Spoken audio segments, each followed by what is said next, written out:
বিয়ের প্রতি আমার অনীহার শুরুটা হয়েছিল যখন আমার প্রথম ঠিক হওয়া বিয়েটা অতি তুচ্ছ কারণে ভেঙে গেল। সেই কারণটা হলো আমার পরিবারের করা বিয়ের শপিং কনের পছন্দ হয়নি। বিয়ের ঠিক আগের দিন মেয়েটা আমায় ফোন করে জানিয়েছিল যে পরিবারের রুচি আমার সঙ্গে মেলে না, তাদের সঙ্গে আমি সারা জীবন কিভাবে অ্যাডজাস্ট করব। সুতরাং আমি এই সম্পর্কটা এগোতে চাই না। আজব নারীজাত, বিশ্বজগতে এত এত কারণ থাকতে সামান্য শপিং নিয়ে এহেন পদক্ষেপ। এরপরের ইতিহাস অতি জঘন্য। আমার পরিবার অপমানের কৈফিয়ত চাইতে সদর বলে মেয়ের বাড়িতে গেল। দুই পক্ষ তুমুল ঝগড়া করে যতটুকু সম্মান অবশিষ্ট ছিল সেটুকু শেষ করে তবে ক্ষান্ত হলো। সে ঘটনার পর থেকে বিয়ের প্রতি, আসলে মেয়ে মানুষের প্রতি আমার একটা বিতৃষ্ণা এসে গিয়েছিল। বাবা মায় এরপরেও শত শত পাত্রী দেখেছেন, তবে আমাকে আর মানাতে পারিনি। যখনই কোনো প্রোগ্রামে আত্মীয় স্বজন বলতো, কিরে শয়ন, তোর বিয়ের ফুল ফুটবে কবে, আমিও হেসে বলতাম, সে ফুল ছাগলে খেয়ে গেছে। একের পর এক বছর কাটিয়ে বয়সটা যখন ৩০-এর কোঠায় সগৌরবে পদার্পণ করলো, তখন সকলেই বিশ্বাস করতে শুরু করলো আসলে বুঝি আমার বিয়ের ফুলটা ছাগলেই খেয়ে ফেলেছে। বাবা মা হাল ছেড়ে দিয়েছেন, আমিও নির্ভাবনায় চিরকুমার হওয়ার শপথ পালন করে যাচ্ছি। ঠিক তখনই আমার জীবনে সেই অনাকাঙ্ক্ষিত ঘটনাটি ঘটে গেল। খালাতো ভাই কাউসারের বিয়ের নিমন্ত্রণ রক্ষায় সাতক্ষীরা গেলাম সপরিবারে। ৭ বছরের ছোট ভাইয়ের বিয়ে খাচ্ছে অবিবাহিত দামড়া বড় ভাই। ধরনের কথাবার্তা বলে আত্মীয় স্বজনরা আমাকে পচাতে লাগলো। আমার শরীরে চামড়া এখন গন্ডারের চামড়ায় পরিণত হয়েছে, তাই কারো কথায় অপমানিত বোধ করছি না। উল্টো নিজের দল ভারী করার জন্য অবিবাহিতদের বিয়ে না করে কিভাবে একটা সুখী জীবন কাটানো যায় সেই পরামর্শ দিচ্ছি। বিয়ের আগের দিন বড় কোলে হলুদের প্রোগ্রাম হলো, তবে কাউসারের মাঝে খুব একটা স্বতঃস্ফূর্ততা দেখতে পেলাম না। মনে হলো জোর করে হাসি খুশি থাকার ভান করছে। খালার কাছে একবার শুনেছিলাম কাউসার বিয়েতে রাজি ছিল না, পরিবারের মুখ চেয়ে রাজি হয়েছে। ভীষণ মায়া হলো ছেলেটার ওপর। কাউসারকে একান্তে পেয়ে বললাম, তোর কি অন্য কোথাও পছন্দ আছে? কাউসার বলল, তেমন কোনো ব্যাপার নেই ভাইয়া, তোমরা টেনশন নিও না। তেমন কোনো ব্যাপার না হলে মন খারাপ কেন? মনে হচ্ছে বউ আনতে যাচ্ছিস না, বরং নিজেই শ্বশুরবাড়ি চলে যাচ্ছিস। কাউসার সে কথার জবাব দিল না। ছেলেটার উপর আমার মায়া আরও বেড়ে গেল। সেই মায়া থেকে ওকে একটা কুপরামর্শ দিলাম, বিয়ে করতে আগ্রহী না হলে পালিয়ে যা। সবার মন রক্ষা করতে গিয়ে নিজেকে অসুখী করার কোনো তো মানেই হয় না। কাউসার যে আমার কুপরামর্শটা সিরিয়াসলি নিয়েছে তার প্রমাণ পেলাম পরদিন বরযাত্রী নিয়ে কনের বাড়িতে উপস্থিত হবার পর। খাওয়া শেষে ঢেকুর তুলে যখন দাঁত খোঁচাচ্ছি, জানতে পারলাম সকলে চলে এলেও বরের গাড়ি পৌঁছায়নি। কাউসার ড্রাইভারও গাড়িতে, কাউসারের যে বন্ধু বান্ধব ছিল তারা কেউ ফোন ধরছে না। এদিকে সময় বয়ে যাচ্ছে। বিকেল গড়িয়ে যাবার পর ড্রাইভারকে ফোনে পাওয়া গেল। ড্রাইভার জানালো সেই সর্বনাশের কথা। কাউসার ও তার বন্ধুরা ড্রাইভারকে জিম্মি করে নিয়ে যায় কাউসারের প্রেমিকার বাসায়। সেখান থেকে প্রেমিকাকে গাড়িতে উঠিয়ে যায় কাজী অফিসে। বিয়ে সেরে নবদম্পতি হানিমুনে চলে গেছে এতক্ষণে। বিয়ে বাড়িতে কালবৈশাখী ঝড় উঠল। বরপক্ষ কনেপক্ষের মাঝে তুমুল বাগবিতণ্ডা লেগে গেল। কনেপক্ষের এখানে কোনো দোষ নেই, সম্পূর্ণ দোষটা আমার খালাখালোর। ছেলের অন্যত্র প্রেম আছে জেনেও তাকে জোর করে বিয়ে দিয়ে আর একটা মেয়ের জীবনে অশান্তি নামাতে চাইছিলেন ওনারা। এই অপমান ওনাদের প্রাপ্য ছিল। কিন্তু সম্পূর্ণ ঘটনার মোড় ঘুরে গেল যখন কনের বাবা এই ঘটনা সহ্য করতে না পেরে হার্ট অ্যাটাক করলেন। সমস্ত বিবাদ ভুলে আমরাই ধরাধরি করে ওনাকে হাসপাতালে নিলাম। জানতে পারলাম লোকটার একটাই মেয়ে।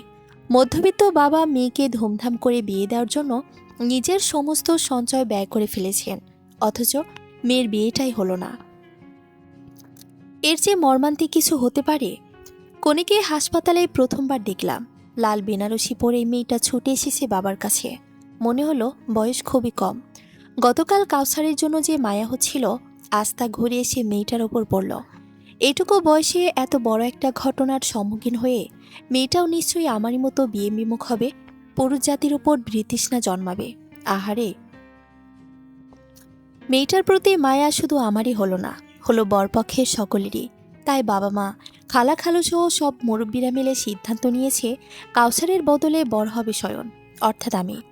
বিনা মেঘে বজ্রপাত ঘটল মাথায়। সমস্ত মায়া গায়েব হয়ে এবার কাউসারকে সহ দুটো গালি দিয়ে সবাইকে জানিয়ে দিলাম আমি বিয়ে করব না। মা বললেন, দেখ বাবা, পরিস্থিতি যা তৈরি হয়েছে এর জন্য আমরা কেউ প্রস্তুত ছিলাম না। এই অবস্থায় যদি মেয়েটাকে ফেলে যায় ওদের সাথে অন্যায় করা হবে। আমার রাগ হলো। বললাম, অন্যের অন্যায় মেটানোর দায় আমাকে কেন নিতে হবে? বাবা গম্ভীর গলায় বললেন, আমাদের যদি আরেকটা ছেলে থাকতো তোকে বিয়ে করতে বলতামও না। নেহাত তুইও আছিস বলেই বলতে হচ্ছে। মেয়েটার বাবার অবস্থা ভালো না। এই মুহূর্তে ওনাকে যদি আশ্বাস দিতে না পারি আরও বড় কিছু হয়ে যেতে পারে। তখন মেয়েটার একুলো যাবে ওকুলো যাবে। আর এত মিষ্টি একটা মেয়ে হাতছাড়া করার কোনো মানেই হয় না। আমিও তবু রাজি হলাম না। বললাম, মেয়ের বয়স দেখেছ? আমার সঙ্গে কোনোভাবেই যায় না। একে একে খালা খালুসহ সকলে বোঝালেন।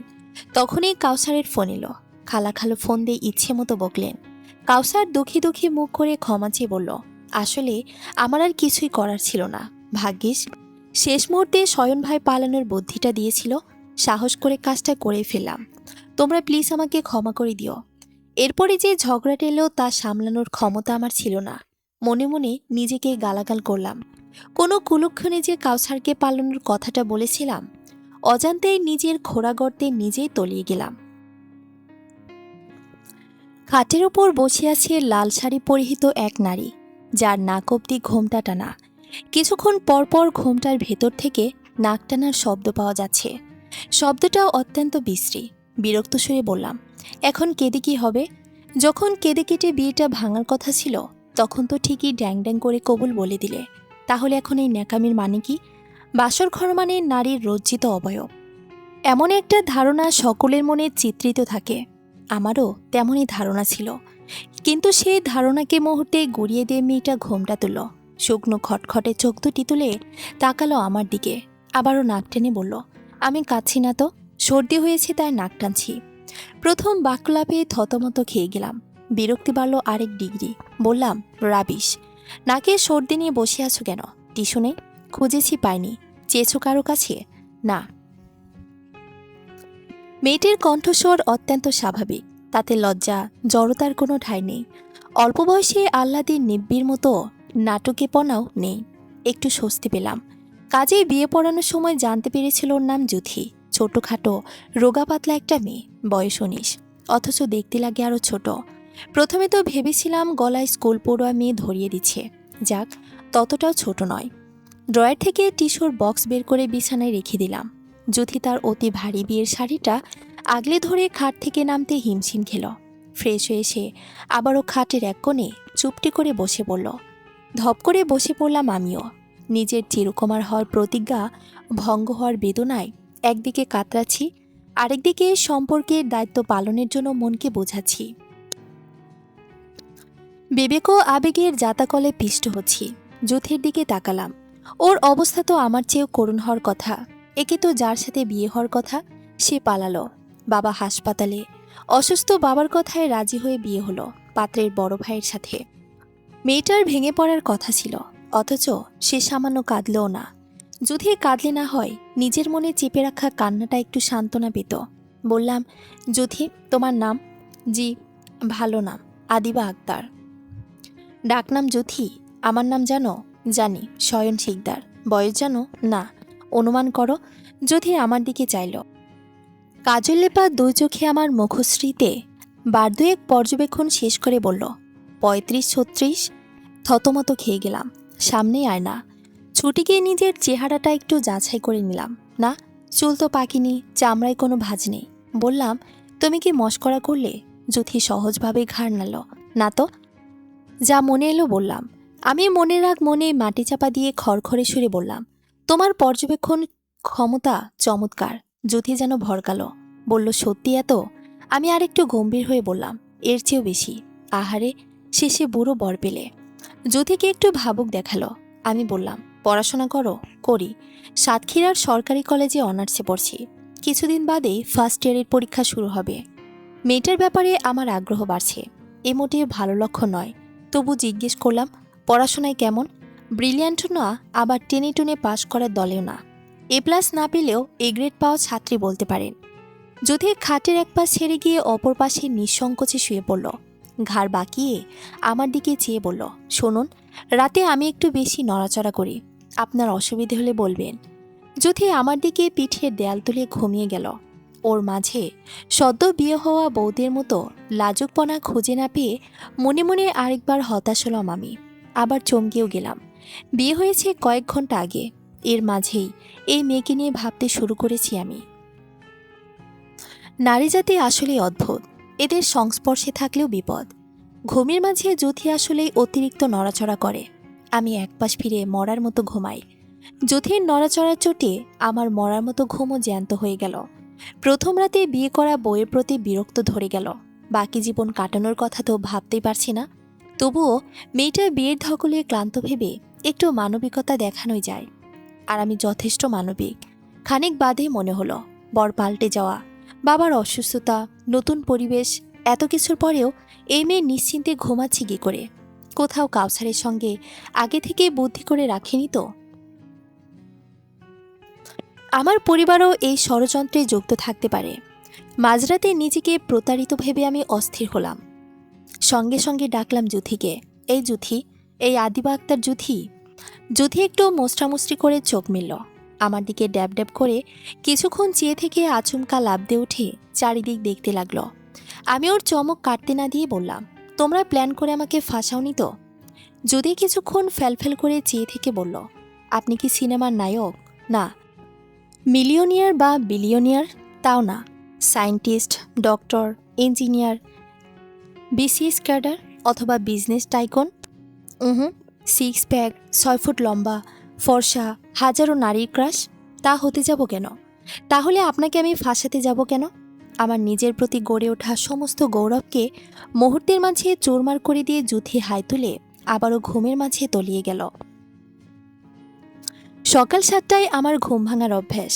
8টায় নাস্তা করে অফিসে যাই। আজও 7টায় ঘুম ভাঙল। আড়মোড়া ভাঙতে গিয়ে নরম কিছুতে হাত লাগতেই চমকে উঠলাম। পাশে আমার নতুন বিয়ে করা বউ বিভোর হয়ে ঘুমাচ্ছে। এটা মেয়ে নাকি তুলোর বস্তা? এত নরম কি করে হয়? মনের ভুলও হতে পারে, আরেকবার ছুঁয়ে নিশ্চিত হওয়া উচিত। ভাবনাটা মনে আসতেই আমার সদ্য ব্রেকআপ করা চিরকুমার সত্তাটা ধিক্কার দিয়ে বলল, ছি শয়ন, এই চরিত্র নিয়ে তুই চিরকুমার হওয়ার বাসনা করেছিলি? আমি অপরাধীর মতো ক্ষমা চাইলাম সেই সত্তার কাছে। বললাম, এ ভুল আর হবে না। নারী জাতিকে আমি বিশ্বাস করি না। যুথিকে তো আরও আগে না। যে মেয়ে বাসরাতেই স্বামীকে অসম্মান করে, তার কাছ থেকে আমি বা কি আর আশা করব? আমি গা ঝাড়া দিয়ে উঠলাম। যুথির ওঠার নাম নেই। সকাল 7টা বাজে। কোন বাড়ির বউ এভাবে পড়ে পড়ে ঘুমায়? না, বেশি সুখ দেওয়া যাবে না। মেয়ে মানুষকে টাইটে রাখতে হয়, না হলেই বিপদ। বিপদটা যে কার সেই প্রসঙ্গ আপাতত থাকুক। যুথি খাটের বাইরে এক হাত ঝুলিয়ে শটান হয়ে ঘুমাচ্ছে। আমি গম্ভীর গলায় ডাকলাম, যুথি, এই যুথি। যুথি ওর ঝুলে থাকা হাতটা বুকে এনে গটিসুটি মেরে শুয়ে বলল, আর একটু ঘুমাবো বাবা। বাবা? সে কি ভাবছে? এখনো বাবার বাড়িতে রয়েছে? যুথির অবচেতন সত্তাকে মনে করিয়ে দিলাম ও বিবাহিত। বললাম, এই বিবাহিত যুথি, এই নতুন বউ যুথি। যুথির শটান উঠে বসল। আমাকে দেখে তড়িঘড়ি বুকের কাপড় ঠিক করে নিল। আমি আরো গম্ভীর হয়ে বললাম, এত বেলা করে ঘুমাবে না।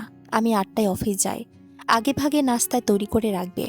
আজ অফিস নেই তাই ছাড় দিলাম, কারণ আমি যথেষ্ট মানবিক। যুথি চোখ বন্ধ করে কপাল কুঁচকে আছে। চোখ দোলে তাকানোর চেষ্টা করে বলল, শাড়ি যখন দেবেন তখন ডাকলেন কেন? পরেই বলতে পারতেন এসব। আমি ফোঁস করে ওঠার রাগটা সামনে নিলাম, কারণ আমি যথেষ্ট মানবিক। শান্ত সুরে বললাম, এটা তোমার বাবার বাড়িও না, শ্বশুর বাড়িও না, খালা শাশুড়ির বাড়ি। পরিস্থিতি বুঝে চলতে হবে। যুথি আর কিছু বলল না। আমি দ্বিতীয় উপদেশ দেওয়ার জন্য প্রস্তুত হলাম। যুথিকে তার গণ্ডি চেনাতে হবে।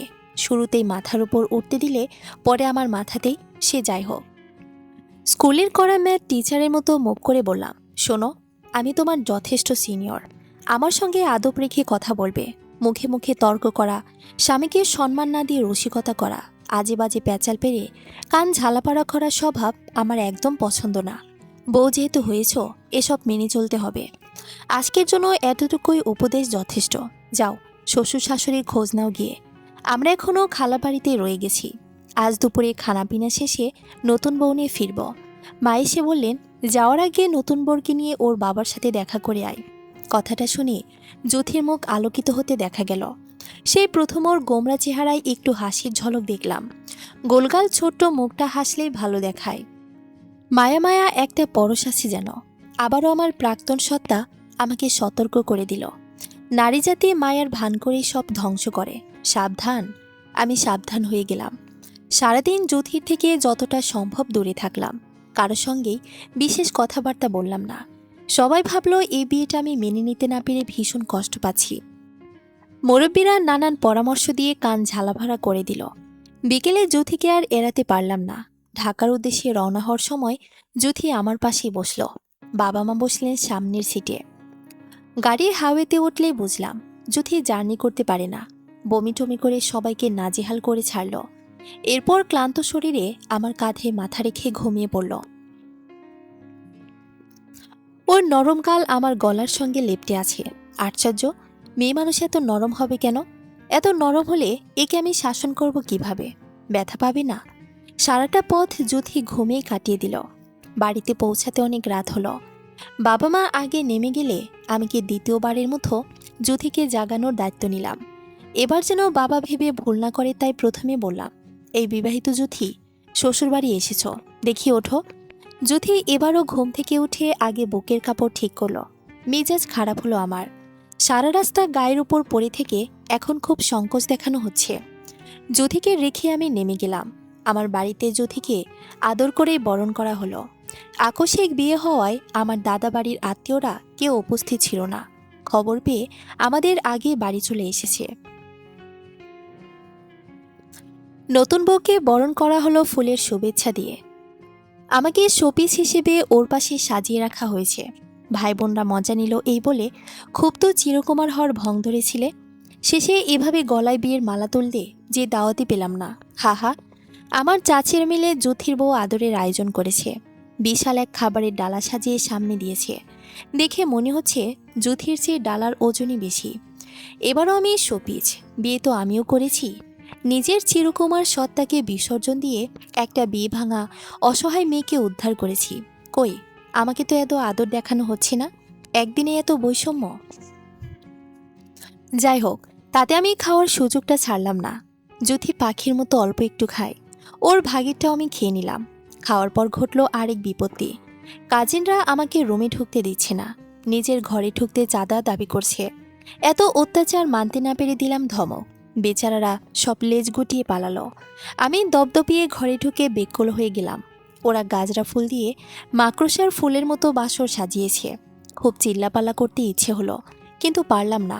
গতকাল আমি কাউসারের জন্য সাজানো বাসর ঘরে ছিলাম, আজ আমার নিজের জন্য সাজানো, তাই বোধ হয় খুব একটা রাগ করতে পারলাম না। ওইদিকে বাইরে কাজিনদের উল্লাসধ্বনি শোনা গেল। ওকিতে দেখলাম আমাকে গলাতে না পেরে সব কয়টা জ্যোতিকে ধরেছে। জ্যোতি বউ আদরের সময় বড়দের কাছ থেকে সালামি পেয়েছে, সেই টাকা থেকেই অর্ধেকটা দিয়ে দিল। এরপর নিস্তার পেয়ে ঘরে গেল। কেন জানি দুজনেই বেশ অস্বস্তিতে পড়ে গেলাম। তা কাটাতে আমি গম্ভীর গলায় বললাম, তুমি আসলে ঘুমের মাঝে অতিরিক্ত নড়াচড়া করো। গত রাতে আমি ঘুমাতে পারিনি। জ্যোতি বোধ হয় একটু চিন্তিত হলো। এরপর বলল, বাড়িতে এক্সট্রা রুম নেই? তাহলে দুজনেরই সুবিধা হতো। মেজাজ চড়ে গেল আমার। বললাম, কেন? আমি না থাকলে কি একলা ঘরে সারা রাত BCS cadre, doctor, engineer, six pack, 6 ফটিয়াদের সাথে প্রেম করে বেড়াবে? তা করার হলে কি আপনাকে বিয়ে করতাম? আবারও অপমানিত বোধ করলাম। জোরেই বললাম, ও, তার মানে আমাকে বিয়ে করে খুব পস্তাচ্ছ? তো চলে যাও না, আটকে রেখেছি কে? আপনি অহেতুক ঝগড়া করছেন। আমি তো আপনার সুবিধাকে গুরুত্ব দিয়ে আলাদা রুমের কথা বলেছিলাম। আমার সাথে আসলেই কেউ ঘুমাতে পারে না। সবসময় একাই ঘুমাতাম। তোমার ফোন আছে? জ্যোতি মাথা নেড়ে বলল, আছে। কি দিনকাল পড়ল, এইটুকুটুকু মেয়েরা স্মার্টফোন চালিয়ে বিগড়ে যাচ্ছে। সারাদিন অনলাইনে পড়ে থেকে সংসারে মন লাগে না। আমি যেন এইসব না দেখি এই বাড়িতে, না হলে কিন্তু খুব খারাপ হবে। একটু দাপট দেখাতে পেরে বুকের ভেতরটা হালকা লাগছে। এভাবে বউকে টাইটে রাখতে হবে, লাই দেওয়া যাবে না। শান্তশিষ্ট চাপা বিশিষ্ট জ্যোতি এবার শান্ত সুরে বলল, এই নিয়ম কি শুধু আমার বেলায়, নাকি আপনার ক্ষেত্রে প্রযোজ্য? আমি সবে ফোনটা হাতে নিতে যাচ্ছিলাম, রাত 12টা অবধি জেগে রিলস দেখার অভ্যাস আছে। কিন্তু জ্যোতির কথায় সে ইচ্ছেটা ত্যাগ করলাম। দাপটে সুরে বললাম, আমাকে কি তোমার বেকার মনে হয়? সারাদিন ব্যস্ত থাকি, ফোন চালানোর সুযোগ কই? বেশি কথা না বলে ঘুমাও, সকালে যেন ডাকতে না হয়। জ্যোতির পড়াশোনায় এ গ্রেড পাওয়া ছাত্রী হলেও সাংসারিক কর্মে A+ পাওয়ার যোগ্যতা সে রাখে, তা সে প্রমাণ করে দিল বিয়ের 1 সপ্তাহের মধ্যে। সারাদিন সে মহাব্যস্ত। মায়ের সঙ্গে হাতে হাতে সমস্ত কাজে ভাগ বসায়, বাবার সঙ্গে খবরের কাগজ ভাগাভাগি করে পড়ে, রাজনীতি নিয়ে আলাপ করে। জ্যোতির মোবাইলে আসক্তি নেই, তাই 1 সপ্তাহে বুঝে গেছি। বরং ওর আসক্তি টিভি সিরিয়ালে। মায়ের সঙ্গে সন্ধ্যায় সিরিয়াল দেখতে বসে, এক একটা ধুম নানা সিন দেখে নিজেরা আবার আলোচনাও করে। এদিকে যে সন্ধ্যায় বরটা খেটে খুঁটে বাসে আসে, তার দিকে বিন্দুমাত্র নজর নেই। না, এই মেয়ে সব দিকে চলনসই হলেও স্বামী সেবায় ফেলটু ফেলটু জ্যোতি। অবশ্য পরিবারের সামনে আমি জ্যোতিকে একদমই পাত্তা না দেওয়ার ভান করি, যেন কেউ বলতে না পেরে, খুব তো বিয়ে না করে থাকবে বলেছিলে, এখন বউকে চোখে হারাচ্ছ। আমি মোটেও বউকে চোখে হারাচ্ছি না, কিন্তু সারা জীবনের দায়িত্ব যেহেতু নিয়ে ফেলেছি, শাসন করে আয়ত্তে রাখার দায়িত্বটা তো আমারই। না হলে পরে তো লোকে বলবে শয়নের বউ ভাগ্য ভালো না। শুক্রবারে আমার অফ ডে। পুরোটা দিন বাসাতে কাটিয়ে দিলাম। একই বাড়িতে থেকে জ্যোতির সঙ্গে আমার দেখা হলো মাত্র 3বার। একবার সকালে নাস্তার সময়, আরেকবার দুপুরের খাবারের সময়, মাঝে একবার জ্যোতি গোসল করে বেরিয়েছিল, তখন দেখা। ওড়না রেখে বাথরুমে ঢুকেছিল, বেরিয়ে আমাকে দেখা মাত্রই এমনভাবে ওড়নাটা বুকে আগলে নিল যে অপমানিত বোধ করলাম। আমার ভেতরের প্রাক্তন সত্তাটা তখন আমায় আবারও ধিক্কার দেয়। শালা পুরুষজাত, তোকে দেখে ওড়না নেবে না তো কি খুলে রাখুক তাই চাস? এই সংযম নিয়ে আবার চিরকুমার হওয়ার ছাদ করেছিলি। প্রাক্তনের উপহাস সহ্য করতে না পেরে জ্যোতিকে দিলাম এক ঝাড়ি। তোমার কি ধারণা আমি তোমার দিকে চেয়ে থাকি? আমার কি কোনো কাজ নেই? আমার কি দেখার জিনিসের অভাব? জ্যোতি বোকা বোকা চোখে চেয়ে বলল, আমি আবার কি করলাম? আমি চোখ পাকিয়ে বলে উঠলাম, আমাকে দেখেও ওভাবে ওড়না খাবলে ধরার কি আছে? আমি কি তোমার ওড়না টেনে ধরি? জ্যোতি লজ্জায় মিনমিন করে উঠল। ওকে বেকায়দায় পড়তে দেখে আমি মনে মনে আনন্দিত হলাম। আরও দুটো কথা শোনাতে মন চাইল। সারাদিন টিভি সিরিয়ালে এইসব জিনিস দেখে মাথা বিগড়েছে, তাই না? টিভি আমি রাখবো না বাড়িতে। স্বামী বলতে একটা প্রাণী আছে বাড়িতে, সেদিকে কোনো খেয়ালই নেই। মানুষ বিয়ে করে সেবা পেতে, আর আমি বিয়ে করেছি ঘুম, সেবা, শান্তি সব শিখিয়ে তুলতে। কোথাও শান্তি নেই। জ্যোতির মুখটা একদম ছোট হয়ে গেল। ও মাথা নত করে চলে যেতে মনে হলো এতটা রেগে বলা উচিত হয়নি। আবার মনে হলো বলেছি, বেশ করেছি। স্বামীর দিকে মন না দিলে সংসার হয়? বেখেয়ালি মেয়ে একটা। জ্যোতি যে আমার কথাকে এতটা গুরুত্বভাবে মেনে নেবে চিন্তাও করিনি। রাতও আর ঘরে এলো না। ওর নড়াচড়ায় ঘুমাতে না পারা আমি আজ একদম শান্ত। নিবিড় বিছানাতেও ঘুমাতে পারলাম না। একটু পরপর পাশের বালিশটাতে নাক ডুবিয়ে ঘ্রাণ নিলাম। এমি গায়ে হেরন জাতীয় কিছু মাখে নাকি? না হলে এমন নেশাখোরের মতো শুকতে ইচ্ছে করে কেন? ভোরের দিকে দেখলাম জ্যোতি চোরের মতো ঘরে ঢুকছে। রক্তচক্ষু নিয়ে তাকালাম। ধরা পড়ে বলল, চার্জার নিতে এসেছি। আমি কিছু না বলে পাশ ফিরে শুয়ে পড়লাম। জ্যোতি যাওয়ার সময় ফুরফুরে কণ্ঠে বলল, আজ নিশ্চয়ই আপনার ভালো ঘুম হয়েছে। কি জানি, কোনো অভিমানে আমি কোনো জবাবই দিলাম না। অফিসে যাওয়ার পথে শুনলাম মা জ্যোতিকে বকছেন, কেন আলাদা বিছানায় শুয়েছে। কাছে গিয়ে বলতে ইচ্ছে হলো, খুব শাসন করো, লাই পেয়েছে খুব। স্বামীর অনুমতি ছাড়া কিভাবে পারে অন্য রুমে যেতে? নেহাত আমি ভালো মানুষ বলে কিছু বলিনি, তোমরাই ওকে শাসন করো। কিন্তু আমি মুখ ফুটে কিছুই বললাম না। আমি মানুষটা অত্যন্ত মানবিক বলেই ছাড় দিলাম। না শোনার ভান করে অফিসের উদ্দেশ্যে বেরিয়ে গেলাম। সন্ধ্যায় বাড়ি ফেরার পর দেখি চিত্র ভিন্ন। আজ জ্যোতি সিরিয়াল দেখতে বসেনি, রুমেই পড়তে বসেছে। ঘরে ঢোকা মাত্রই আমাকে জিজ্ঞেস করলো, আপনার কিছু লাগবে? আমি ওর কথার কোনো জবাব দিলাম না। ফ্রেশ হয়ে আসার পর জ্যোতি জিজ্ঞেস করলো, আপনি আমার উপর রেগে আছেন? আমি ভেতরে ভেতরে গৌরবে ফুলে উঠলাম। মুখে কিছু বললাম না। মা দেখা যাচ্ছে ভালোই টাইট দিয়েছে, ঘর ছেড়ে আর বের হচ্ছে না। পাল্টা জিজ্ঞেস করলাম, রেগে থাকবো কেন? অন্য রুমে শুয়েছি তাই? তুমি সবাইকে দেখাতে চেয়েছ তোমার বর পছন্দ হয়নি, তাই আলাদা শুয়েছ। আমার কি বলার থাকতে পারে? যুথি অবাক হয়ে বলল, কোথা থেকে কোথায় চলে গেলেন? আমি মোটেও এই কারণে আলাদা শুনি, আপনার জন্যই তো। আমি আরো গম্ভীর হয়ে বললাম, এত কৈফত চাইছি না, থাকো তোমার মতো। যুথিকে আর কিছু বলতে না দিয়ে বেরিয়ে গেলাম বাড়ি থেকে।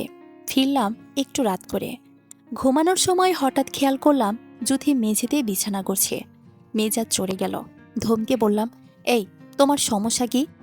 একদিন অন্য ঘরে ঘুমাচ্ছ, একদিন মেঝেতে। বাংলা সিরিয়াল দেখে দেখে ব্রেনটা কি পচে গেছে? যুথি বালিশ জড়িয়ে ধরে পিটপিট করে চেয়ে বলল, দুর্গন্ধ যেহেতু পাচ্ছি না তার মানে পচেনি। আমি তো আপনার ভালোর জন্যই নিচে বিছানা করছি। নাকি তুমি ইচ্ছে করে এসব করছো আমার থেকে দূরত্ব বজায় রাখতে?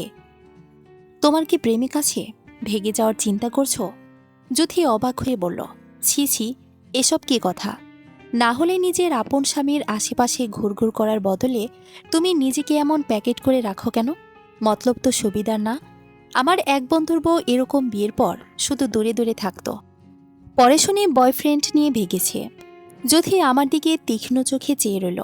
আমার মনে হলো চরিত্র নিয়ে বলাটা উচিত হয়নি, তাই প্রসঙ্গ ঘুরিয়ে বললাম, এই, সত্যি করে বলো, আমার গা থেকে কি দুর্গন্ধ বের হয় নাকি যে দূরে সরে থাকো? সুখে দেখো তো। আমি যুথির মাথাটা টেনে এনে বুকের সঙ্গে চেপে ধরলাম। যুথি হাঁসফাঁস করে উঠল। আমাকে দুহাতে ঠেলে সরিয়ে বলল, গন্ধ আছে, কিন্তু সেটা দুর্গন্ধ না। আমি কৌতূহলী হলাম, তাহলে কি গন্ধ? যুথিকে লজ্জা পেতে দেখলাম। ও মুখ ঘুরিয়ে বলল, জানি না। যুথি শেষমেশ বিছানাতেই ঘুমাতে এলো।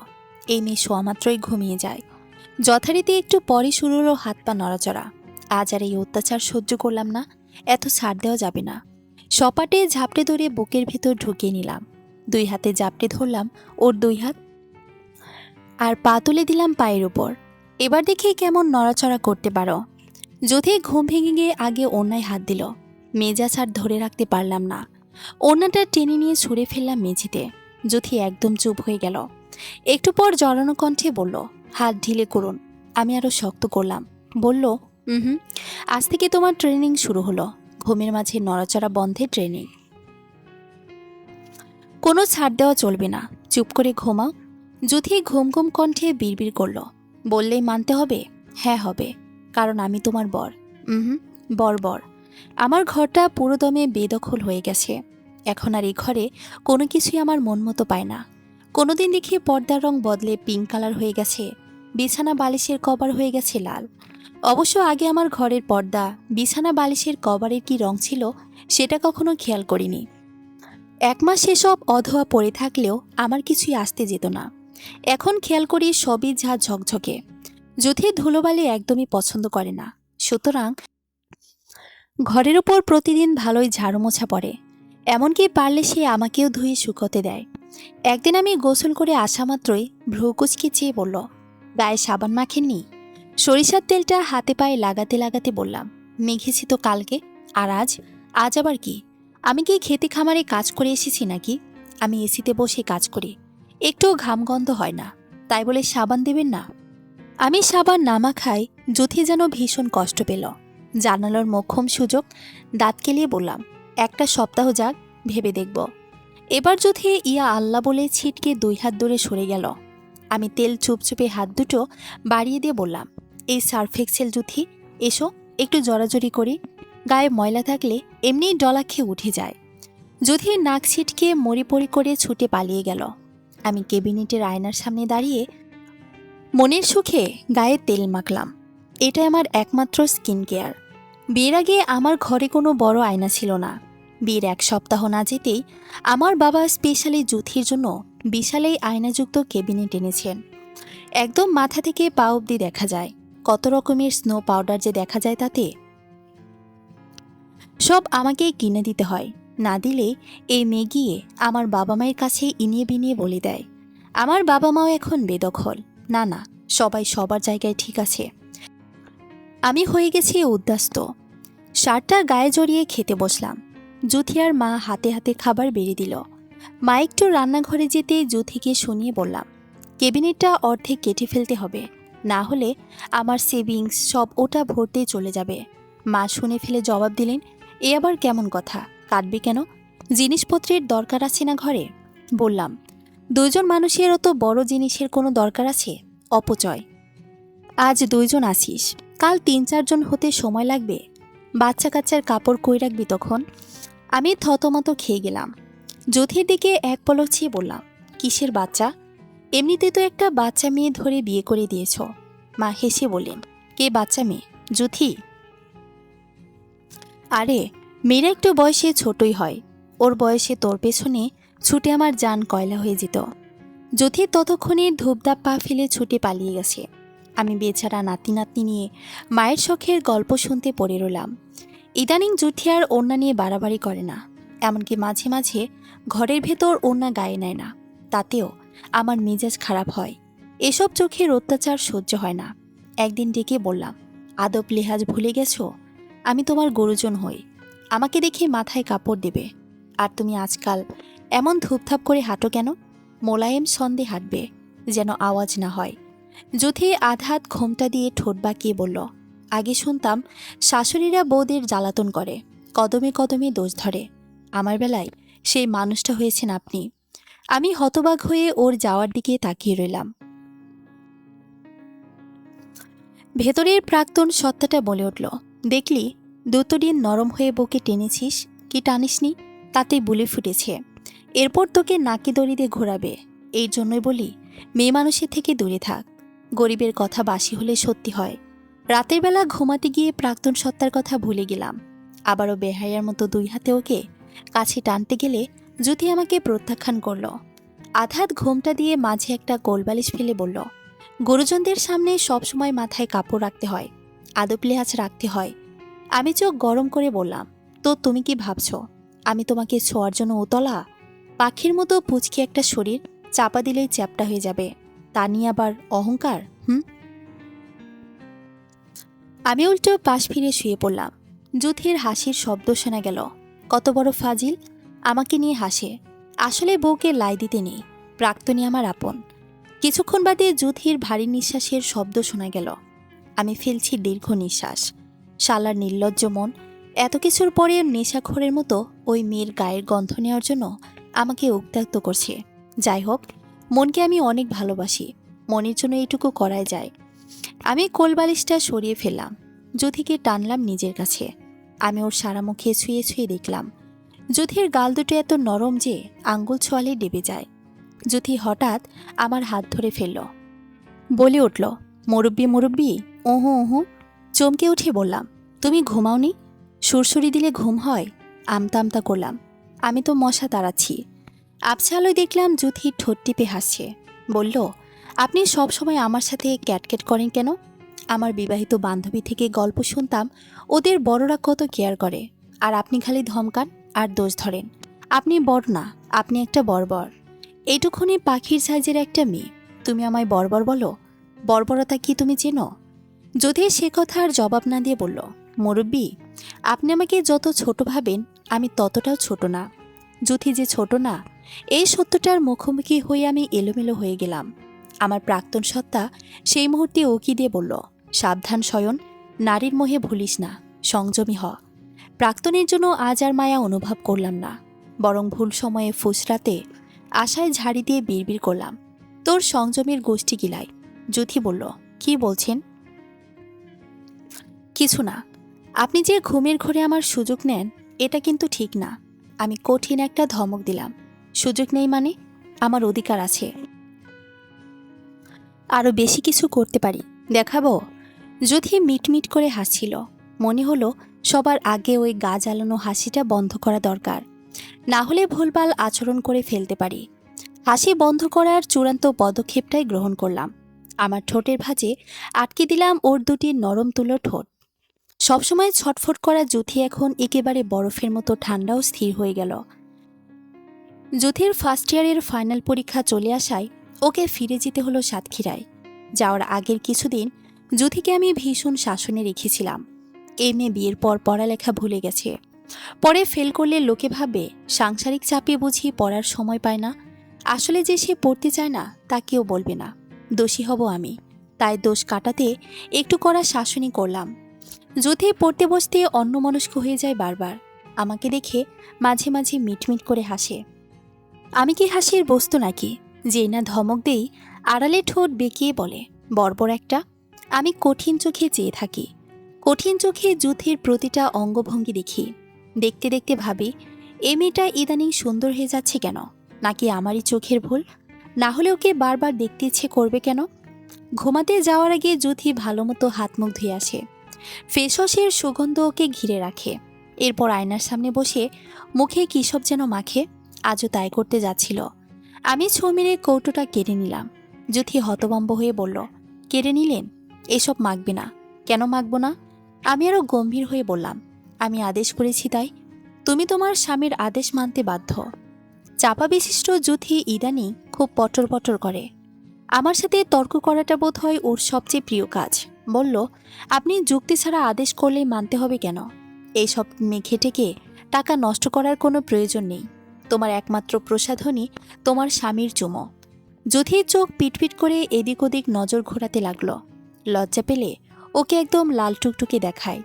সে লজ্জার জোয়ার বাড়াতে বললাম, এই লজ্জাবতী যুথি, তোমার জন্য স্পেশালি একটা স্পা সেন্টার খুলেছি। সেখানে তোমার ত্বকের সকল সমস্যার সমাধানের জন্য স্পেশাল কিছু প্যাকেজ রয়েছে। যুথি কৌতূহলী হলো, বলল, কি সেই প্যাকেজ? এই যেমন ধরো, ত্বকের রুক্ষতা শুষ্কতা দূর করতে ভেজা চুমো, তেলতেলে ভাব কমাতে শুষ্ক চুমো, স্ক্রাবিং করতে ফাটা ঠোঁটের খসখসে চুমো, গরমকালে ঠোঁটের তাপ কমাতে ঠান্ডা চুমো, শীতকালে গরম চুমো। যুথি বলল, হয়েছে হয়েছে, আমারও তো দামি স্পা সেন্টারে যাওয়ার প্রয়োজন নেই। আরে, তোমার জন্য ডিসকাউন্ট আছে। আচ্ছা যাও, ফ্রি করে দিলাম। কারণ আমি মানুষটা যথেষ্ট মানবিক। অসহায় মানুষকে মানবিকতা দেখাতে হয়। আমি অসহায় নই। আমার ময়শ্চারাইজার ফেরত দিন। যুথি হাত বাড়ালো। আমি ওর হাত টেনে ধরলাম। যুথি ধস্তাধস্তি শুরু করে বলল, আমি আপনার চেয়ে বেশি সুন্দর হব বলে হিংসে হয়? হ্যাঁ হয়। আমার ঘরে আমার চেয়ে বেশি সুন্দর কেউ থাকবে তা আমি চাই না। ক্লিয়ার? ঠিক আছে, ঘরের এলইডি লাইটটাও খুলে ফেলুন। আমি যুথিকে আরও শক্ত করে ধরলাম। বললাম, আমার সঙ্গে বেদবি? ভর্তা বানিয়ে ফেলবো একদম। শয়নের স্পেশাল যুথি ভর্তা। যুথি বিড়বিড় করে বলল, এমন পাগলাটে পুরুষ আমি দুটো দেখিনি। আমি ছ্যাদ করে উঠলাম, কেন? তুমি আরো পুরুষ দেখতে চাও? সাহস তো কম না। যুথি দুই হাত জোর করে বলল, আমার ভুল হয়েছে। এখন থেকে আপনার সামনে বোবা হয়ে থাকব। যুথি সত্যি বোবা অভিমানে চুপ করে রইল। আমি ডাকলাম, যুথি, এই বোবা যুথি। কোনো উত্তর পেলাম না। রাতে যুথি আমার দিকে পিঠ দিয়ে শুয়ে পড়ল। ভাবলাম, বেশি বেশি করে ফেলেছি, তাই ওকে না ঘাটিয়ে নিজেও চুপচাপ শুয়ে রইলাম। মাঝরাতে যুথি আমাকে জড়িয়ে ধরে কেঁদে ফেলল। আমি ওর মাথায় হাত বুলিয়ে বললাম, খারাপ স্বপ্ন দেখেছ? যুথি বলল, হ্যাঁ, ঘুমের মাঝে দেখেছি আপনি আমাকে শুধু শুধু ধমকাচ্ছেন। আচ্ছা, আর ধমকাবো না। যুথি যেন এবার কিছুটা রাগ নিয়ে বলল, ধমকানোর জন্য আর আমাকে পাবেনও না। আমি তো বাপের বাড়ি চলে যাব। ও, আমারও এবার মন খারাপ হলো। বললাম, যুথি, তুমি কি আমাকে ছেড়ে যাবে বলে কাঁদছ? এবার যুথি আর কোনো উত্তর দিল না। আমিও আর কিছু বললাম না। বাকিটা রাত আমরা দুজন একে অপরকে বুকে জড়িয়ে রেখে নিঃশব্দে জেগে রইলাম। বাবা গিয়ে যুথিকে সাতক্ষীরায় পৌঁছে দিয়ে এলো। আমি অফিস থেকে ছুটি ম্যানেজ করতে পারলাম না। অবশ্য আমি ভেবে রেখেছি পরীক্ষার মাঝে একবারও যাব না। ওকে খুব বেশি কলও করব না। না হলে এই মেয়ে যতটুকু মনোযোগ দেয় তাও দেবে না। যুথি ব্যথিত আমার রাতগুলো যেন একটু বেশি দীর্ঘ হয়েছে। হুটহাট ঘুম ভেঙে পাশে হাত বাড়িয়ে শূন্য অনুভব করি। বুকের ভেতরটা অজানা হাহাকারে ছেয়ে যায়। কি অদ্ভুত! চিরকুমার থাকার সংকল্প করা শয়ন কিনা এখন নারীর অভাবে ঘুমাতে পারে না। আমার প্রাক্তন সত্তা সুযোগ পেলেই আমায় সীমাহীন তাচ্ছিল্য করতে ছাড়ে না। আমি অবশ্য তাকেও আর পাত্তা দিই না। নিজের মনকে ছাড়া কাউকে লাই দেওয়ার মতো অত সময় নেই। একদিন মাঝরাতে ঘুম ভেঙে আমি যুথিকে ফোন দিলাম। যুথি সঙ্গে সঙ্গে রিসিভ করে বলল, সব ঠিক আছে? এত রাতে ফোন? আমি গমগমে কণ্ঠে দিলাম এক ধমক। তার আগে বলো, মাঝরাতে জেগে জেগে তুমি কি করছো? নিশ্চয়ই ফোনে ব্যস্ত। না হলে রিং হওয়া মাত্রই রিসিভ করলে কিভাবে? যুথি যেন সীমাহীন হতাশ হলো। বলল, খোঁজখবর নেওয়া তো প্রয়োজন মনে করেন না। নিলে জানতেন আমি রাত জেগে পড়ি। ফোনটা হাতের কাছেই ছিল। আমি গলা খাকারি দিয়ে বললাম, আসলে গলাটা পরিষ্কার করে নিলাম। অনেকদিন ধমক টমক দেওয়া পড়ে না তো। ভাবলাম গলাটা আবার বসে গেল কিনা। যুথি গম্ভীর গলায় জবাব দিল, ও মাঝরাতে এই প্রয়োজনে ফোন দেওয়া? তা নয়তো কি? তুমি ভেবেছ আমি রাত জেগে প্রেম করব? পড়াশোনায় ফাঁকিবাজি করার বাহানা খোঁজো খালি, তাই না? যুথির কণ্ঠে এবার ঝাঁজ শোনা গেল। কোনো ফাঁকিবাজি করছি না, আপনি বরং ফোন দিয়ে ডিস্টার্ব করলেন। রাখি। আমি তড়িঘড়ি করে বললাম, শোনো, কি তুমি পড়বে নাকি ফেসবুক চালাবে তা তো জানি না, আমাকে ভিডিও কলে রাখো, আমি মনিটরিং করব। অনেকদিন বাদে যুথিকে দেখলাম আমি। পড়াশোনার চাপে কিছুটা শুকিয়ে গেছে, তবে আমার নজর কাড়ল সেই ওড়না। যুথি একটা টি শার্ট পরেছে, তারপর ওড়না ঝুলিয়ে রেখেছে। আমি ওকে মনিটরিং করতে করতে ঘুমিয়ে গেলাম। পরদিন রাতে যুথি নিজে আমায় কল দিল, জিজ্ঞেস করলো প্রিপারেশন কেমন। যুথি ঠোঁট উল্টে বলল, কাল রাতে ভালো করে পড়তে পারিনি। কেন? আপনি এত নাক ডাকেন, আগে শুনিনি তো। যুথি ঠোঁট টিপে হাসছে। আমি আবারও ধমক দিলাম, বললাম, আমি নাক ডাকি না, মাঝে মাঝে ক্লান্তিতে ওটা হয়ে যায়। এত ক্লান্তি কিসের? যুথিকে আমি বলতে পারলাম না। ওকে জড়িয়ে ধরে ওর গায়ের গন্ধ নিতে নিতে ঘুমানোটা অভ্যাসে পরিণত হয়ে গেছে। আমি এখন যুথি নামক ভিটামিনের অভাবে দুর্বল ও ক্লান্ত, কিন্তু তা স্বীকার করে বইয়ের কাছে নিজেকে দুর্বল প্রমাণ করব না। নো, নেভার, নেহি। সোনার আংটি বাঁকা হলে যেমন মূল্য কমে না, বর একটু বর্বর হলেও মূল্য কমবে না। আমি সাতক্ষীরা গিয়ে পৌঁছালাম যুথির শেষ পরীক্ষার দিন। যুথি তখনও পরীক্ষা দিয়ে বের হয়নি, তাই ভাবলাম কেন্দ্রের বাইরে দাঁড়িয়ে থাকব। বের হয়ে যেন আমাকে দেখতে পায়, নিশ্চয়ই সারপ্রাইজড হবে। কিন্তু রাস্তা না চেনার ফলে কেন্দ্র খুঁজতে গিয়ে একটু ঝামেলায় পড়লাম। শেষে যখন পৌঁছালাম ততক্ষণে পরীক্ষা শেষ হয়ে গেছে। ছাত্রছাত্রীরা সব বেরিয়ে যাচ্ছে। এত লোকের ভিড়ে যুথিকে খুঁজতে খুঁজতে আবিষ্কার করলাম সে ফুচকা স্টলের সামনে দাঁড়িয়ে মনের আনন্দে ফুচকা খাচ্ছে। একটু দূরে বাইকে হেলান দিয়ে দুটো ছেলে ওর দিকেই চেয়ে আছে। মেজাজ খারাপ হলো। যুথির জন্য একটা ফুল কিনেছিলাম আমি, সেটাকে চেপে ধরে ডাকলাম, এই বিবাহিত যুথি। যুথি চমকে তাকালো, এরপর গাল ভরা হাসি নিয়ে ছুটে এলো। কিছু বলার আগেই আমি ওর হাত চেপে ধরে রিকশায় তুললাম। যুথি বলল, এভাবে কেউ ডাকে? নাম ধরে ডাকা যায় না। আমি রাগলাম, কেন, তুমি বিবাহিত নও? সেটা ঢাকঢোল পিটিয়ে সবাইকে জানাতে হবে? হ্যাঁ হবে, গোটা দেশকে জানাতে হবে তুমি শয়ন শিকদারের বউ। যুথি ঠোঁট টিপে হেসে বলল, জানলে কি হবে? জানলে কেউ তোমার দিকে চোখ তুলে তাকানোর সাহস পাবে না, কিন্তু গোটা দেশ তো জানে না শয়ন শিকদার কে। যুথি দাঁত বের করে হাসে। আমি ওর হাসি দেখতে দেখতে গম্ভীর গলায় বললাম, আমাকে জানতে হবে না, তুমি বিবাহিত এতটুকু জানলেই হবে। যাই হোক, পরীক্ষা কেমন হয়েছে? আলহামদুলিল্লাহ ভালো। আমি চ্যাপ্টা করে ফেলাম ভুলটা ওকে এগিয়ে দিয়ে বললাম, কিনেছিলাম নাও। যুথি রাগ করল, কিনেছিলাম নাও মানে কি? বলুন, আমাকে দেওয়ার জন্য কিনেছেন? ঢাকঢোল পিটিয়ে বিবাহিত বউকে ডাকবেন, অথচ ভালোবাসা দেখাতে পারবেন না? যুথি ফুল ফিরিয়ে দিল। আমি সেই ফুল ওর চুলে গজে দিয়ে চোখ গরম করে বললাম, অত কথা বুঝি না, ফুল দিয়েছি নিতে হবে। যুথি কিছু না বলে মুখ ফিরিয়ে রইল, আর আমি ওর হাত ধরে বসে রইলাম। প্রথমবার শ্বশুরবাড়ি যাওয়ায় ইলাহি আয়োজন করা হলো আমার জন্য। শ্বশুর শাশুড়ি ভীষণ আন্তরিক মানুষ। তাদের আপ্যায়নের পালা শেষ হতে হতে রাতে 10টা বাজল। এরপর ঘুমানোর সুযোগ পেলাম। যুথি আমার মুখ থেকে ভালোবাসার কথা শুনতে না পেয়ে অভিমান করে আসে। অভিমান করে শাড়ি পরেছে। আমার দেওয়া সেই চ্যাপ্টা ফুলটাই আবার চুলে গুজেছে। এসব যে আমাকে প্রলোভিত করার ধান্দা, আমি কি তা বুঝি না? তা হলাম না হয় একটু প্রলোভিত। এত কষ্ট করে সেজেছি এর মূল্যায়ন করতে হবে, কারণ আমি মানুষটা যথেষ্ট মানবিক। আমার নেশাখোর মনটা দীর্ঘদিন বাদে নেশার সন্ধান পেয়ে বেশ উতলা। এদিকে যুথি আমাকে ধরা দিচ্ছে না, ওই কাজ করে সারাক্ষণ ছুটে বেড়াচ্ছে। কাল যুথি কিনে আমি ফিরে যাব, এ তাই ব্যক্তিগত গোছগাছ আজই করে রাখছে। ধীরে ধীরে ধৈর্য ফুরালো আমার। নতুন জামাইয়ের ওপর আরোপিত লজ্জা ভুলে ঘর থেকে জোরে ডাকলাম, যুথি, এই বিবাহিত যুথি। যুথি ছুটে এলো, চোখ পাকিয়ে বলল, বাড়ির ভেতর বিবাহিত যুথি ডাকার মানে কি? আমি মায়ের সামনে লজ্জা পেলাম। আমি রেগেই বললাম, তুমি তো ভুলেই গেছো তোমার ঘরে বর আছে, তাই মনে করিয়ে দিলাম। আচ্ছা, মনে পড়েছে, এবার বলুন। বলবো মানে? আমি এখন ঘুমাবো, জার্নি করে এসেছি। যুথি ঠোঁট উল্টে বলল, ঘুমান। আমার মেজাজ আরও খারাপ হলো। তো তুমি কি করবে? কাল যেহেতু চলে যাচ্ছি, তাই মায়ের সঙ্গে একটু সময় কাটাবো। আমি যে এতদিন বাদে এলাম, আমার সঙ্গে সময় কাটাতে ইচ্ছে করে না। যথি মুখ ফিরিয়ে বলল, আপনি তো আর বলেননি আমার পাশে একটু বসো, কিংবা তোমায় মিস করেছি। আপনি তো ভালোই ছিলেন, সব কিছু বলতে হবে কেন? তুমি কি ছোট খুকি, বোঝো না? যথিও জেদ ধরল, না বুঝি না, বুঝিয়ে দিন। আমি যথির কোমর ধরে কাছে টানলাম। আচ্ছা, আমি বুঝিয়ে দিচ্ছি। যথিকে আমি বহুদিন বাদে একটা চুমু খাওয়ার জন্য ঠোঁট বাড়িয়েছি। সে আটকে দিয়ে বলল, ঠোঁট পড়েছে কেন? ঘন ঘন সিগারেট খেতেন? আমি আজ তর্ক করার মুডে নেই। ওর গালে ঠেসে ধরে ঘন সুরে বললাম, এতদিন আমার ঠোঁট পড়েছে, আজ তোমাকে পড়াবো। 1 মাস পরের কথা।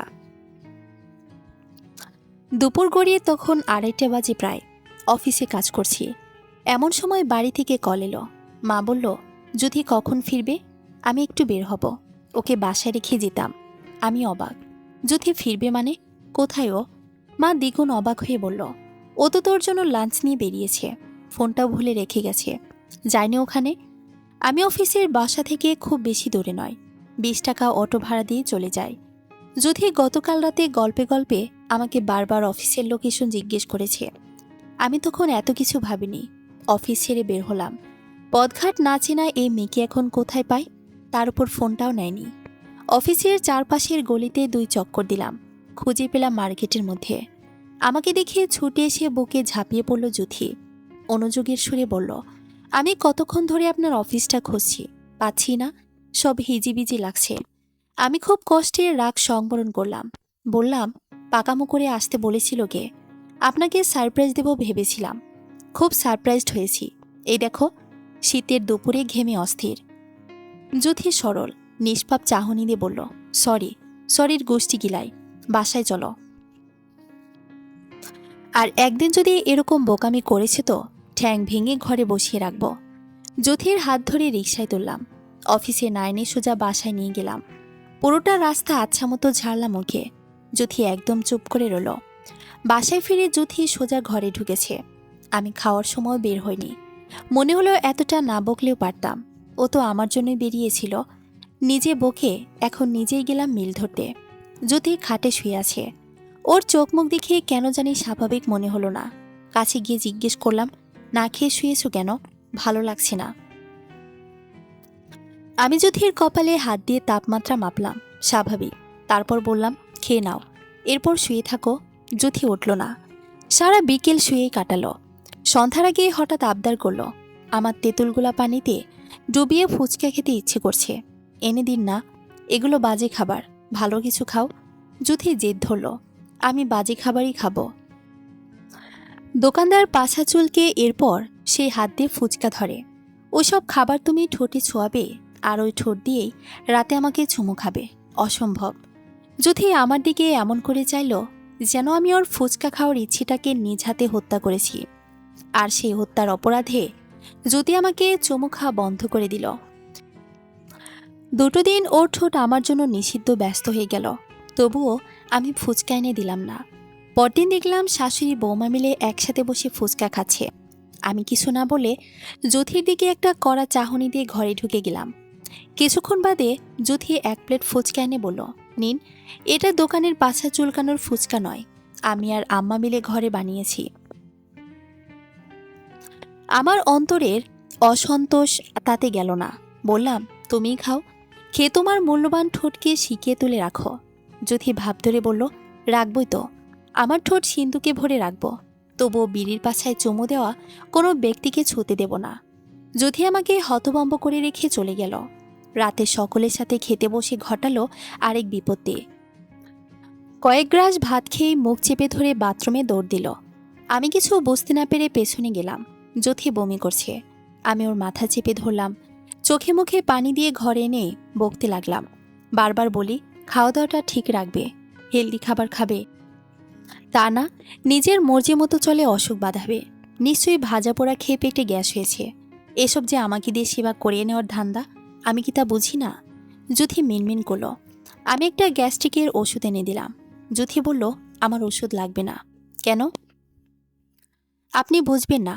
আমাকে কি অশিক্ষিত মনে হয়? তা তো মনে হয় না, তাহলে বুঝবো না কেন?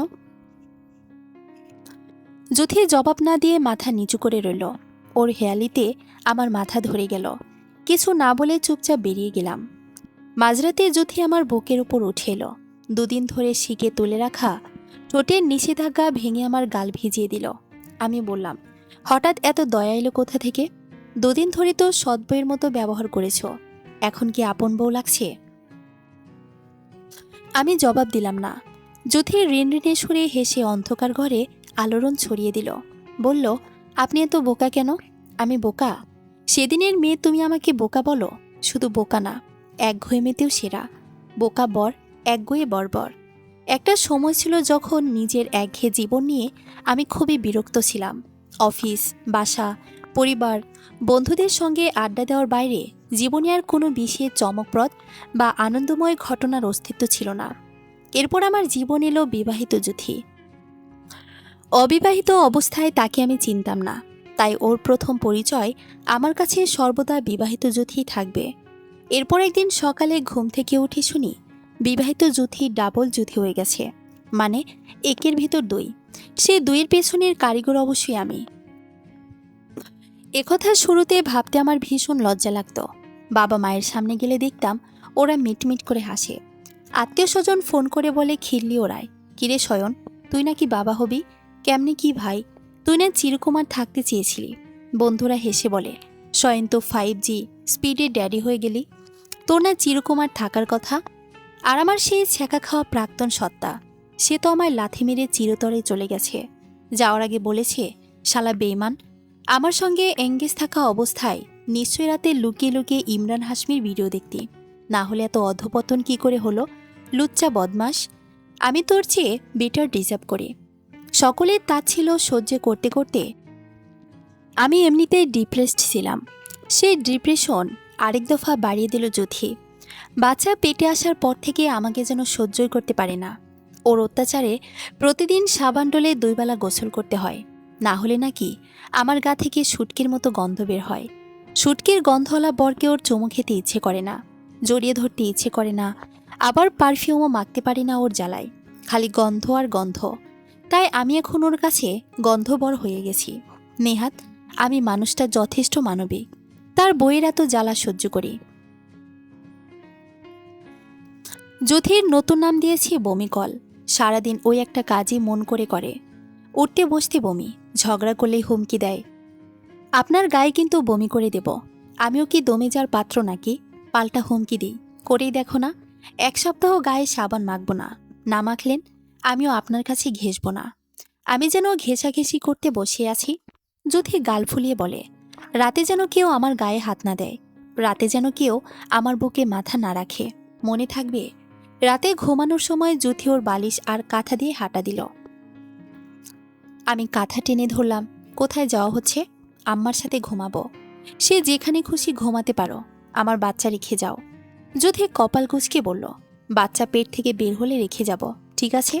বের হলেই যেও। আমি এখনই যাব। যুথি জেদ ধরে। ইদানিং ওর রাগ, জেদ, অভিমান বেড়েই চলেছে। আমি বললাম, আমার এখনই বাচ্চাকে লাগবে, এখনই দেবে তুমি। যুথি কাঁথা বালিশ ছুঁড়ে ফেলে বিছানায় এলো। আমি ওর কোমর জড়িয়ে ধরে পেটে ঠোঁট রেখে বলতে লাগলাম, শোন বাপ, তুই আমার পক্ষে থাকবি, তুই আর আমি মিলে এই বিবাহিত যুথিকে টাইট দেব। আপাতত তোর ভালোর জন্য ওকে কিছু বলতে পারছি না, বুঝতে পারছিস আমার কষ্ট? যুথি ঠোঁট বাঁকিয়ে বলল, কি কষ্ট আহারে! চোখে জল চলে এলো। বাচ্চা আমার পেটে না, এসে আপনার পেটে আসা উচিত ছিল। যেহেতু আসেনি, সুতরাং আমার জিনিস নিয়ে দূরে যাওয়ার কথা চিন্তাও করা যাবে না। মনে থাকবে? না, ভুলে যাব। ছোটখাটো পাখির মতো যুথি ইদানিং রসগোল্লার মতো হয়ে যাচ্ছে, স্বাস্থ্য বাড়ছে, পেটটা উঁচু হচ্ছে।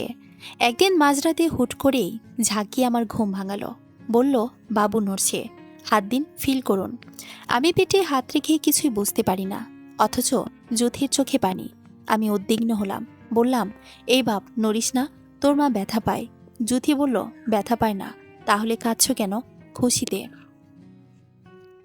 আমার বাচ্চা নড়াচড়া শিখে গেছে, তাহলে বাপ তুই আরো বেশি করে নড়াচড়া কর, ব্যায়াম কর, হাডুডু খেল। যুথি ভ্রুকুচকে বলল, সব সময় বাপ বলেন কেন? মাও তো হতে পারে। বাপ হলে বাপ, মা হলে বাপ, আর আমি তোমার বাচ্চার বাপ। আর আমি আপনার কি? তোমার বিবাহিত জুথি থেকে প্রমোশন হয়েছে, তুমি এখন বাচ্চার মা জুথি।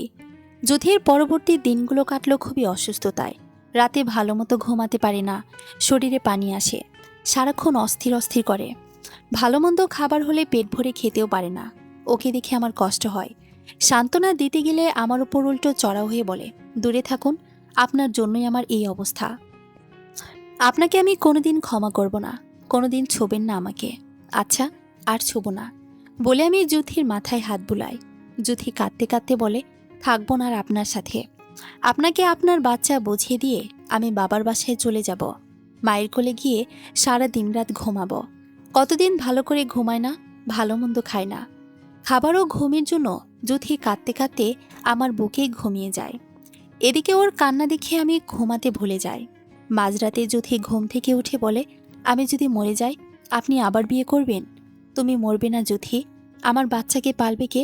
আপনি পালবেন, ফাঁকিবাজি চলবে না, তোমাকেই পালতে হবে। যদি সত্যি মরে যায় এ আলাপ দীর্ঘ হতেই থাকে। শেষে ধমক দিয়ে বলি, তুমি কি ভেবেছ তুমি মরলে আমি পাগল হয়ে যাব, রাস্তায় রাস্তায় ঘুরব? জি না, প্রাক্তনকে ফিরিয়ে নিয়ে ওর সঙ্গেই বিন্দাস বাকি জীবনটা কাটিয়ে দেব। যুথি কেঁদে ফেলল। জানতাম আমি মরলে আপনি আমাকে ভুলে যাবেন। ভুলব কি না তা দেখার জন্য তো তুমি থাকবে না, তাহলে তো চিন্তা কিসের?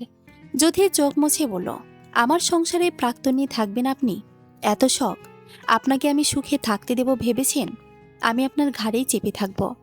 আমি দীর্ঘ নিঃশ্বাস ফেলে আবারও ওর মাথাটা বুকে টেনে এনে বলি, ঘাড়ে চেপে থাকতে হলে অসুস্থতার সঙ্গে ফাইট করতে হবে যুথি, মরে গেলে চলবে না।